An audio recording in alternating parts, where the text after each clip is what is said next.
قرآن مجید کی آیت میں نے تلاوت کی، اللہ فرماتے ہیں الف لام میم احسب الناس ان یترکوا ان یقولوا آمنا۔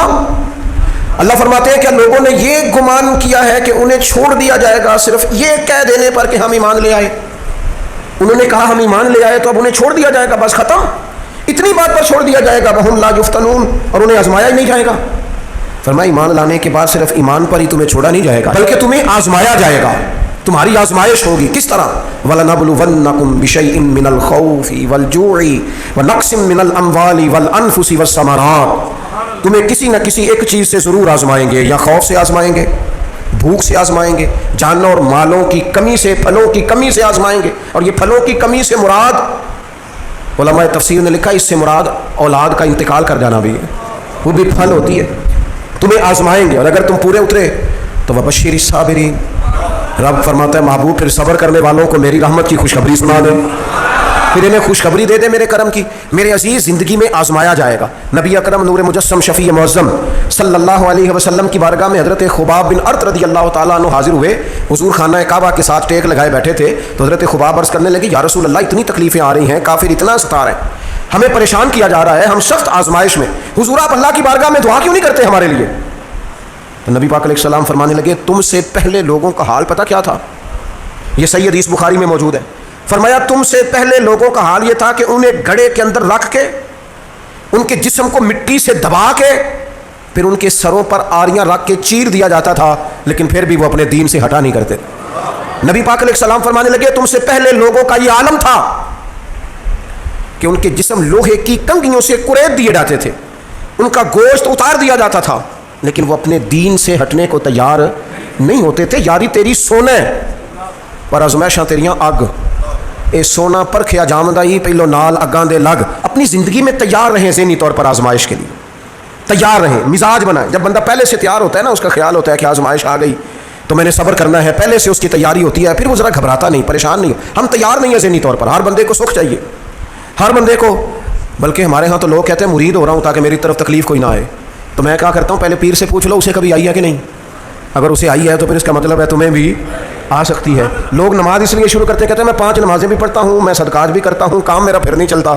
تو میں کہتا ہوں تمہیں پتہ ہی نہیں، نمازی کے لیے تو آزمائش ہے، جتنا جتنا ایمان کامل اتنی آزمائش بھی زیادہ۔ اور یہ میں اپنے پاس سے نہیں کہہ رہا، حضرت ابو سعید خدری رضی اللہ تعالیٰ عنہ فرماتے ہیں میں نبی پاک علیہ الصلوۃ والسلام کی خدمت میں حاضر ہوا اور حضور کے دست مبارک کو چومنے کے لیے میں نے اپنے ہاتھ جب آگے کیے تو تپش تھی، تیز بخار تھا نبی پاک کو۔ تو حضرت ابو سعید خدری رضی اللہ تعالیٰ عنہ ارشاد فرماتے ہیں کہ میں نے، یہ سنن ابن ماجہ میں موجود ہے، فرماتے میں نے عرض کیا یا رسول اللہ صلی اللہ علیہ وسلم اتنا تیز بخار؟ حضور فرمانے لگے ہم پر جو آزمائشیں آتی ہیں نا انبیاء پر، وہ عام لوگوں سے دگنا آتی ہیں۔ یہ تو لاڈلے ہیں، یہ تو محبوب ہیں اللہ کے۔ فرمایا عام لوگوں سے دگنی آزمائش آتی ہے، لیکن فرمایا ہمارا رب بڑا کریم ہے، ہمیں اجر بھی ڈبل ہی عطا کرتا ہے، ہمیں اجر بھی ڈبل ہی عطا کرتا ہے۔ تو حضرت ابو سعید خدری کہتے ہیں موقع اچھا تھا، میں نے ایک سوال بھی کر دیا، میں نے کہا یا رسول اللہ صلی اللہ علیہ وسلم بتائیے نا بھلا دنیا میں زیادہ آزمائشیں کن کو آتی ہیں؟ تو حضور فرمانے لگے سب سے زیادہ آزمائشیں اللہ کے انبیاء کو آتی ہیں، نبیوں کو آتی ہیں۔ حضور اس کے بعد فرمایا اس کے بعد جو ان کے زیادہ قریب ہوتا ہے اسے آتی ہیں۔ لوگ کیا سمجھیں گے امام حسن کی آزمائش کو؟ لوگ کیسے سمجھیں گے سیدنا امام حسین کی آزمائش؟ فرمایا جو ان کے زیادہ قریب ہوتا ہے اسے زیادہ آزمائش آتی ہے۔ تو حضور کے سب سے قریب تو امام حسن ہے نا، امام حسین ہے نا، تو کیا سمجھتا ہے قربت بس نسبت کے اظہار کا نام ہے اور بڑے لطف کے ساتھ زندگی گزارنے کا نام ہے؟ تو نبی پاک علیہ الصلوۃ والسلام نے فرمایا بات بڑی مزے کی ہے، فرمایا پھر اللہ کے بعض بندے تو ایسے ہوتے ہیں جنہیں اللہ فقر میں مبتلا کر دیتا ہے۔ فرمایا ان کے پاس صرف ایک چادر رہ جاتی ہے، اتنا فقر ان کے پاس آتا ہے، لیکن جو حدیث کے آخری لفظ ہے نا وہ وجد والے ہیں، وہ وجد والے ہیں، وہ سرور والے ہیں۔ ہمارا یہ مزاج ہوتا ہے کہ میٹھا میٹھا کھا جاؤ اور ذرا کڑوا آ جائے تو سویرے بھی رو شام بھی رو، حال ہی کوئی نہیں، غریبی بڑی، پریشانی بڑی، حضرت صاحب گھر سے بیماری جاتی نہیں۔ اور جناب کیا بتائیں، بعض لوگ تو ایسے ہیں جن کی بات سن کے لگتا ہے زندگی میں کبھی سوئی ہی نہیں، اتنے بڑے بڑے دکھ سناتے ہیں۔ وہ خدا کی رحمت کا بھی تو ذکر کرنا، خدا نے جو تیرے اوپر انعامات کیے ہیں ان کا بھی تو ذکر کرنا، ان کا تذکرہ ہی نہیں کر رہا میرا بھائی۔ نبی پاک علیہ السلام نے فرمایا ان لوگوں کا دکھ آتے ہیں پر قربان ہونے کو جی چاہتا ہے ان لفظوں پر۔ حضور فرمانے لگے وہ رب کی طرف سے آنے والے دکھ پر بھی اس طرح راضی ہوتے ہیں جس طرح تم میں سے کوئی راحت ملنے پر راضی ہوتا ہے، سکون والی چیز ملنے پر جس طرح تم راضی ہوتے ہو اس طرح وہ دکھوں پر بھی راضی ہوتے ہیں۔ دکھ قبول محمد بخشا، دکھ قبول محمد بخشا پر ایک شرط لگائی چھوٹی سی میاں صاحب نے، انہوں نے کہا 100 دفعہ قبول ہے دکھ، 100 دفعہ قبول، دکھ قبول محمد بخشا پر راضی رہن پیارے، یہ شرط یہ ہے کہ تو راضی رہ، تو راضی رہ، دکھ قبول محمد بخشا راضی رہن پیارے۔ اور حضرت سلطان صاحب کہنے لگے ایسا کیتی ہے جان حوالے رب دے، ایسا عشق کمایا ہے اسی مرن تو پہلو ہی مر گیا باہو تا مطلب نو پایا ہے، ہم نے تو پہلے سے نتیجہ نکال دیا ہے۔ تو سکون ڈھونڈنے نکلا ہے، تو چاہتا ہے زندگی میں آرام مل جائے۔ کائنات میں سب سے زیادہ پیار اللہ کا اپنے محبوب کے ساتھ، لیکن دیکھ لو نا پیدائش سے پہلے ہی حضور کے والد چلے گئے، 4 سال یا 6 سال کی عمر میں والدہ گئیں، 8 سال کی عمر تھی محبوب کے دادا کا جنازہ اٹھا تو محبوب پیچھے پیچھے جنازے کے جا رہے تھے۔ پھر وقت آیا جب تبلیغ دین کا، تو دنیا کا کون سا دکھ اور کون سی تکلیف اور کون سی اذیت ہے جو حضور کو نہیں دی گئی، لیکن کریم ہر وقت کہتے ہیں افلا اکون عبدا شکورا، میں رب کا شکر گزار بندہ نہ بنوں؟ ہر مقام پر کبھی بدر، کبھی احد، اور ہر طرح کی تکلیف، ہر طرح کی تکلیف، کبھی بیٹیوں کا دکھ، کبھی سیدہ عائشہ صدیقہ کے بارے میں منافقوں کی نازیبہ گفتگو، سارے دکھ محبوب کی حیات پاک میں رہے، کریم نے ان دکھوں کو برداشت کیا۔ پھر آپ دیکھ لیں دور حضرت صدیق اکبر کا آیا تو حضرت ابوبکر صدیق اس امت میں نبیوں کے بعد سب سے بڑا درجہ رکھتے ہیں، لیکن کچھ زندگی اس طرح کی تو نہیں کہ بڑے 2.25 سال بڑے آرام سے حکومت کی ہو۔ منکرین زکوٰۃ سے لڑنا پڑا حضرت ابوبکر صدیق کو، آزمائش تھی، لوگ منکر ہو گئے زکوٰۃ کے، حضرت صدیق اکبر لڑے، ختم نبوت کے تحفظ کے لیے لشکر تیار کیے، بہت سارے مسائل کا سامنا کرنا پڑا، صبح دن راتیں جناب ابوبکر نے مشقت کر کے خلافت اسلامیہ کو مضبوط کیا۔ دور حضرت عمر کا آیا، ساری دنیا مدینہ منورہ میں اندر سے دروازے بند کر کے سخت گرمی میں سوتی ہے، اور جناب عثمان غنی کہتے ہیں کہ میں نے فاروق اعظم کو 60 سال کی عمر میں دیکھا کہ مال غنیمت کے 2 اونٹ دوڑ گئے تو عمر بھاگے جا رہے ہیں، ان اونٹوں کو لے کے آ رہے ہیں، اور میں کہتا ہوں جناب آپ آرام کرتے، ساری دنیا سو رہی ہے، فرمایا سویا کرتا تھا کبھی خلیفہ بننے سے پہلے۔ عمر کسی غلام کو کہہ دیتے، چونکہ پیار تھا نا، جرانہ تھا نا، حضرت عثمان بڑی محبت سے کہتے ہیں امیر المومنین کسی غلام سے کہتے ہیں اگر مال غنیمت کے اونٹ چلے گئے تھے تو لے آتا، تو حضرت عثمان کے کندھے پہ ہاتھ رکھ کے جناب عمر رو پڑے، کہنے لگے یار یہ حضور کے دین کی امانت بڑی ذمہ داری ہے، لے او سجنا اسا توڑ نہیں بھائی، اسا جان بھی دتی تیرا تیرے، یہ بڑی ڈیوٹی ہے، یہ بڑی ذمہ داری ہے، میں کیسے غلام کو بھیج دیتا، مسلمانوں کا مال ہے، جب ڈیوٹی میری ہے تو کیسے کسی کو بھیجتا؟ یہ آزمائش ہے، یہ دکھ ہے۔ 22-24 لاکھ مربع میل کے حکمران حضرت عثمان غنی، ان کا دور آ گیا، یعنی وہ شخص جس نے چڑھتی جوانی میں بھی نظریں جھکا کے رکھی، اور جس شخص نے اپنا سارا مال دین پر قربان کر دیا، اس کے گھر کا گھیرا تنگ کر لیا گیا، بہت بڑی ذمہ داری حضرت عثمان پر آئی، بڑی۔ اور جناب عثمان غنی کا حال یہ ہے کہ 40 دن گزر گئے، جس شخص کے اپنے ذاتی مصارف لاکھوں کروڑوں میں لوگوں پر خرچ ہوتے ہیں، 40 دن سے اس نے کھانا نہیں کھایا، اسے ڈھب اور سلیقے سے روٹی پانی نہیں ملا، گھر میں قید ہیں۔ لوگوں نے کہا عثمان ہمیں اجازت دے دیں ہم لڑیں، کہنے لگے کیسے دے دوں، حضور کا مدینہ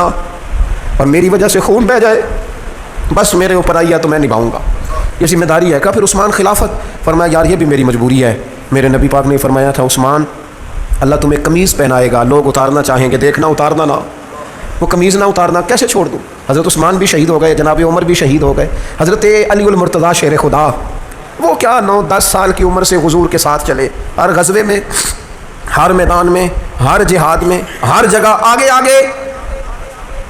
ان لوگوں نے دین سے نفع نہیں لیے۔ حضرت علی المرتضیٰ شیر خدا تو کوفے کی جامع مسجد کے پاس کھڑے ہو کے کہتے تھے میری کوئی بندہ زیرہ خرید لے، امیر المومنین کہہ رہے ہیں میری طامت زیادہ پھٹ گئی ہے، اب تو پیوند لگنے کی جگہ بھی کوئی نہیں بچی، یہ زیادہ پھٹ گئی ہے، اگر مزید پیوند لگ سکتے ہوتے تو میں زیرہ نہ بیچتا، یہ میری زیرہ کوئی خرید لے، کوئی خرید لے زیرہ۔ حضرت مولا علی شیر خدا 63 سال کی عمر مبارک، اور جب کوفے میں آپ کو خنجر لگا، زخم لگا، تو لوگ بیٹے کو بلاتے ہیں، آواز دیتے ہیں، لیکن جناب شیر خدا مولا علی مرتضیٰ مشکل کشا حل عطا حضرت علی المرتضیٰ شیر خدا زیر لب ہلکا سا مسکرائے، ادھر دیکھیے گا، اور مسکرا کے پتہ کیا فرمانے لگے، کہنے لگے فزت برب الکعبہ، لو بھائی کعبے کے رب کی قسم علی کامیاب ہو گیا ہے، کامیابی مل گئی۔ آج بات امام حسن کی آئی، امام حسن کو زہر دیا گیا، انتڑیاں نہ کٹ کٹ کے باہر گر رہی، اس شہزادے کی جس نے حضور کی گود میں عمر گزاری، محبوب کے کندھوں پہ رہنے والے حسن ابن علی، جناب امام حسین حاضر بارگاہ ہوئے تو ہاتھ پکڑ کے بھائی کا چوم کے رو پڑے، بھائی پیارے بھی تو بڑے ہوتے ہیں نا،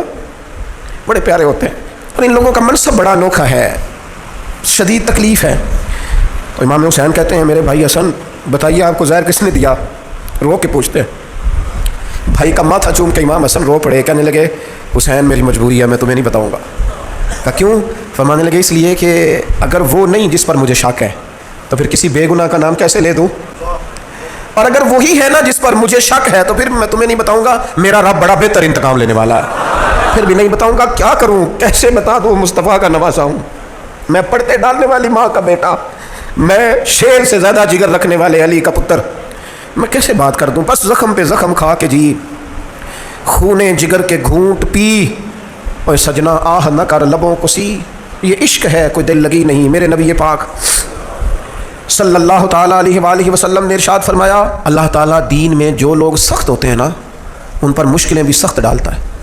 یہ حدیث پاک آپ کو مسند امام احمد بن حنبل میں ملے گی، ابن ماجہ ترمذی میں ملے گی۔ فرمایا جتنا کوئی دین میں سخت ہوتا ہے اتنی اس کی مشکلات بھی سخت ہوتی ہیں، اور جتنا کوئی نرم ہوتا ہے اتنی اس کی مشکل بھی تھوڑی ہوتی ہے۔ حسین ابن علی بڑے سخت تھے نا دین میں، جاندار تھے نا دین کے معاملے میں، اللہ نے مشکل ڈالی، امام علی مقام کی باری آئی، بڑی منت کی حضرت عبداللہ ابن عمر نے، رو کے کہا حسین نہ جاؤ، تو امام حسین رضی اللہ تعالیٰ عنہ نے فرمایا نہیں اب میری ڈیوٹی لگی ہے تو جانا تو میں نے ہے نا، ذمہ داری تو پوری کرنی ہے۔ امام علی مقام رضی اللہ تعالیٰ عنہ نے اس ساری مشقت کو دیکھا،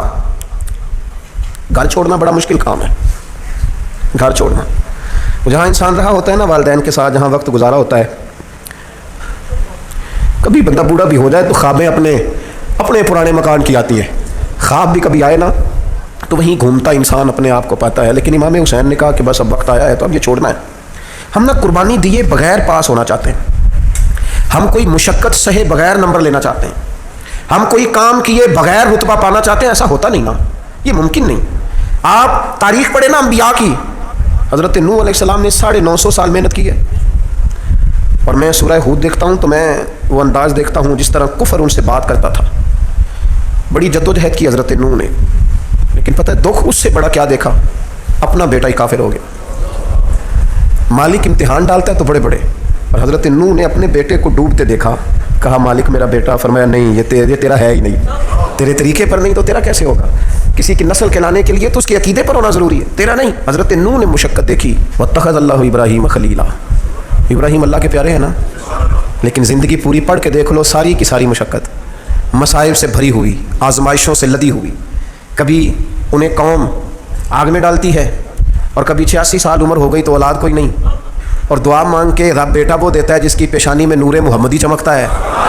اچھا پہلے دیا نہیں، اب دیا، فلما بلغ معہ سعیا، اور جب وہ ذرا ساتھ چلنے کے قابل ہو گیا، ہر بندہ کہتا نہیں منون خیر ہے میرا پتر جوان ہو گیا ہے، جب وہ بیٹا ساتھ چلنے کے قابل ہوا تو فرمایا ذبح کرو نا ذبح، تھوڑی دیر کے لیے دل پہ ہاتھ رکھ کے بتاؤ، اور بچے کو بخار چڑھ جائے تو نیند نہیں آتی،